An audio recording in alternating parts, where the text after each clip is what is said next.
ডাকসু নির্বাচন নিয়ে রিটকারী নারী প্রার্থীকে সামাজিক যোগাযোগ মাধ্যমে হুমকি এবং হেনস্থার প্রতিবাদে মঙ্গলবার দিনভর মুখর ছিল ঢাকা বিশ্ববিদ্যালয়। প্রতিটি প্যানেল অভিযুক্ত শিক্ষার্থীর ছাত্রত্ব বাতিলের দাবি জানিয়েছে। অবশ্য এর মধ্যেই একে অন্যের দিকে অভিযোগের আঙুলও তুলেছে তারা। ঘটনা তদন্তে দুটি কমিটি গঠন করেছে বিশ্ববিদ্যালয় প্রশাসন। মঙ্গলবার ডাকসু নিয়ে উচ্চ আদালতে রিটকারী অপরাজয় ৭১ অদম্য ২৪ প্যানেলের এজিএস প্রার্থী ফাহমিদা আলমকে সামাজিক যোগাযোগ মাধ্যমে গণধর্ষণের হুমকির প্রতিবাদে উত্তাল ছিল ক্যাম্পাস। এদিকে ক্যাম্পাসের বাইরেও এই ঘটনায় বিক্ষোভ করেছে ইসলামী ছাত্র শিবির। বিভিন্ন ক্যাম্পাসে শিবিরের সমালোচনাকে জুলাই আকাঙ্ক্ষা বানচালের ষড়যন্ত্র হিসেবে দেখছে তারা। গণধর্ষণের মতো একটা জঘন্য হুমকি, নৃশংস হুমকি, তাও একটা ইসলামীপন্থী নেতার কাছ থেকে, এটা কোনোভাবে মানা যায় না। হুমকিদাতা শিক্ষার্থী শিবিরের রাজনীতির সঙ্গে জড়িত অভিযোগ তুলে তার ছাত্রত্ব বাতিলের দাবি তোলে ছাত্রদল। গণধর্ষণের ঘোষণা দিচ্ছে প্রকাশ্যে এবং এখনো পর্যন্ত সে প্রকাশ্যে ঘুরে বেড়াচ্ছে।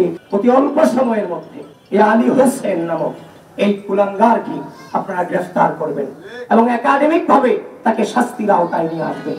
হুমকির এই ঘটনাকে হীনমানসিকতার চরম বহিঃপ্রকাশ বলে মন্তব্য করেন ছাত্রনেতারা। আপনি একজন রিটকারী নারীকে যখন আপনি গণধর্ষণ হুমকি দেন, সেটা এই রাজনীতির জন্য ক্ষতিকর।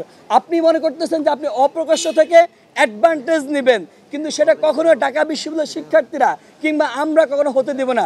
যে অপরাধী তার বিচার না করে, যখন আমরা বিচার চাচ্ছিলাম, সেই বিচার না করে তাকে দায় মুক্তি দিতে চাই, তাকে শিবির নেতা বলে তাকে ফ্রেমিং করতে চাই। এটা কোন ধরনের হিপোক্রেসি ভাই?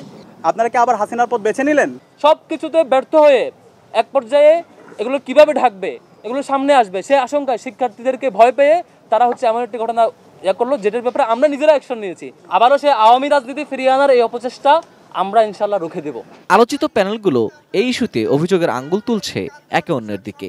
প্রশাসনের পদক্ষেপের ঘাটতির কথাও বলছেন তারা।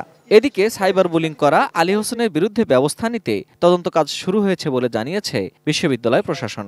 আমাদের প্রক্টোরিয়াল অফিস থেকে একটা তদন্ত কমিটি হয়ে গেছে অলরেডি। তার বিষয়ে এসএমটিতে হয়তো সিদ্ধান্ত আপনারা জানতে পারবেন কি হবে।